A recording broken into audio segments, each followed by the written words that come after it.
And at the start of our movie today, we're introduced to Stéphane TV, a program hosted by artist and inventor Stéphane Moreau. It's made in a studio made of cardboard inside Stéphane's imaginative head. In the next scene, Stéphane goes to an apartment building owned by his mom, which was once his childhood home, before he left it with his late father when his parents got divorced. In his room, still, is his childhood bed surrounded by toys, wacky inventors, and childhood memorabilia. Stéphane finds a voicemail from his mom which details the address of a job she found him at a calendar printing firm. The next morning he goes to the firm where he believed he would be doing creative illustrations for calendars, but he ends up being assigned a menial routine job. He's introduced to his friendly colleagues, Guy, Martine, and her assistant, Serge. Guy introduces him to the boss, Mr. Pouchette, who shuts down his illustration concept called disasterology. In this concept, famous disasters are depicted corresponding to the month in which they occurred. Later, he shaves his beard and goes to bed, and in his dreams, he sees himself with giant hands fighting with his coworkers,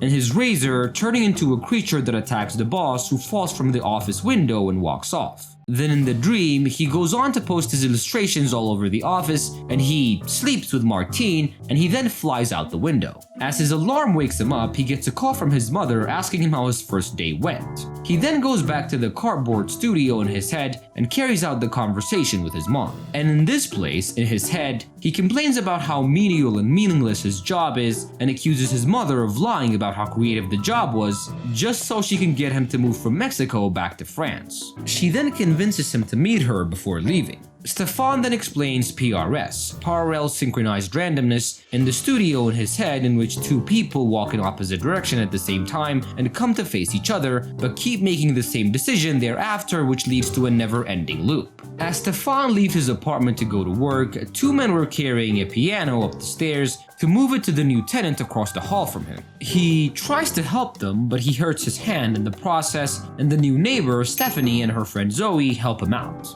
In Stéphanie's apartment, Zoe bandages his hand and tells him that Stéphanie is single and a talented composer, but Stéphane seems more interested in Zoe. They all talk and they get to know each other. Then Stéphane starts going to Stéphanie's apartment looking for Zoe, using his injured hand as an excuse. But since Zoe wasn't there, Stéphanie offers to check on his hand inside the apartment. And there Stéphane meets Stéphanie's horse called Golden the Pony Boy. Stéphanie then checks on his hand and they show each other amusing tricks. They then discuss on ways to work on an animated movie based around a boat Stéphanie was making. Back at his place, as Stéphane was taking a bath, his imagination goes rogue and the bathtub is suddenly his boss's stable, and the water is made of cellophane and Martine is there with him. He writes a letter to Stéphanie confessing that he is her neighbor and asks for Zoe's number. He then runs across the hall and slides it under her door. When he jolts out of the imagination, he sees watery footprints on the floor, suggesting that he did actually slide the note in real life. He panics and runs over to Stéphanie's door and retrieves it.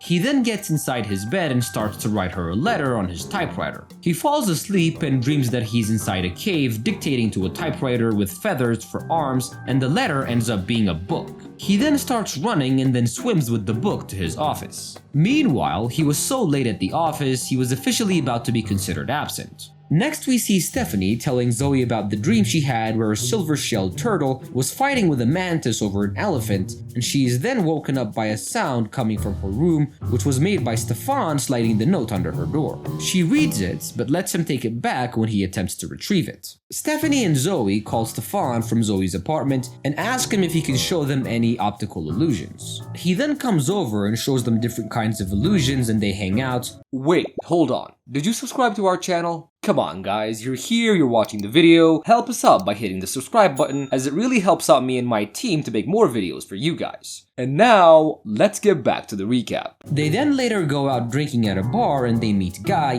who to Stéphane's annoyance dances with Zoe.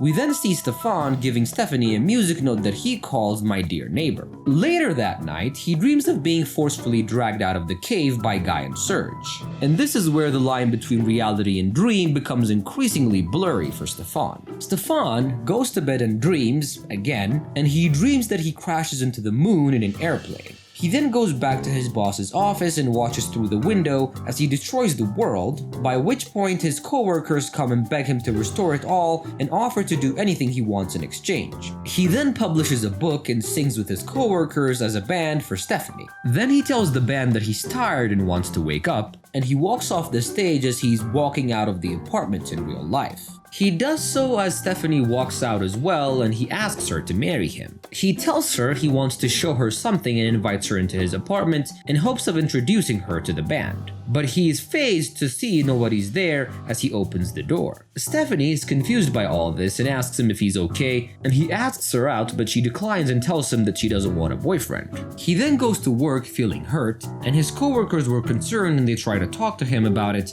but he just freaks out on them. We then see him imagining that he's collecting beautiful items Stephanie handcrafted from their cave for his exhibition. He then goes over to Stephanie's apartment with the items necessary to make the animation that they discussed, and he shows her the 1-second time machine he made her, and it seems to work and they play with it like children. He dreams that he and Stephanie are skiing in a snow mountain made of cloth with his coworkers following them. Then Stephanie kisses him and he wakes up with his feet frozen in a mini fridge at the end of his bed. He then warms his feet and breaks into Stephanie's house through her window as soon as she leaves. He then takes a golden pony boy and modifies it with a tiny motor. While working on it, he escapes to the TV studio in his head where he is hosting a show with Stephanie, and she tells him that he should kiss her the next time he sees her. Later, Stephanie walks into her apartment while he's there attempting to return the horse. She then calls him very creepy and she asks him to leave. Humiliated, Stéphane cries in his bed, but then Stephanie calls him and thanks him for enabling the horse to move. They then discuss on how he built the horse's motor, and she admits that she is glad that they live next to each other. He then asks her if she would marry him when they're 70, and she accepts. She talks to him as he falls asleep, and he keeps talking to her from inside his dream and describes his dream environment. 2 months later, Stéphane is introducing Stephanie to his mother at a party held in his honor at the calendar printing company. His disasterology concept has been approved and has become a huge success, and at the party, Stephanie keeps turning down his romantic gestures and dances flirtatiously with another man. Seeing this, he gets a little upset and he gets wasted. While he passes out, he dreams that he's breaking up with Stephanie and the police are chasing him because he's a drug dealer. He then in the dream tries to escape capture in a car made out of cardboard and he crashes. Stephanie gets him home safe from his party, and the next morning he finds out that his mother is moving back to the apartment. We then see him going to Guy's house and vents about how Stephanie changed just when he started liking her, and he admits that he loves her because she's artistic and makes things with her hand. While they were talking, Stéphane punches Guy just to make sure that their chat was happening in the real world and that he wasn't dreaming. Next, as Stéphane was leaving for work, he finds Stephanie waiting for him at his door. He ignores her and walks by, and they get into an argument when he screams that he doesn't want to be her friend anymore. She then recites the letter that he sent through her door and offers to give him Zoe's number, and Stéphane is shocked because he believed that he never actually sent the note, and he apologizes and they agree to go on a date. Stéphane then goes to work and tells Guy how special Stephanie is. Then he explains that she was able to recite from a letter he believes he never sent because of the parallel synchronized randomness theory. And this, to him, means that they're somehow deeply connected to one another. He then tells Guy to cover for him at work and he goes on the date. Stephanie was waiting for him at a cafe, and Stéphane is running toward the cafe with his imagination going rogue once again. Just as he reaches the door of the cafe, he imagines meeting a bearded guy that tells him that Stephanie was never there and chases him back to his apartment. Stéphane is now furious at Stephanie because he believes that she'd forgotten about him and the date based on what the bearded guy told him. And after waiting for him for a while, Stephanie gives up and goes back to her apartment. Stéphane then gets ready to leave for Mexico, but his mom urges him to say goodbye to Stephanie. He then goes over to Stephanie's apartment and makes an awkward and rude comment which forces her to ask him to leave.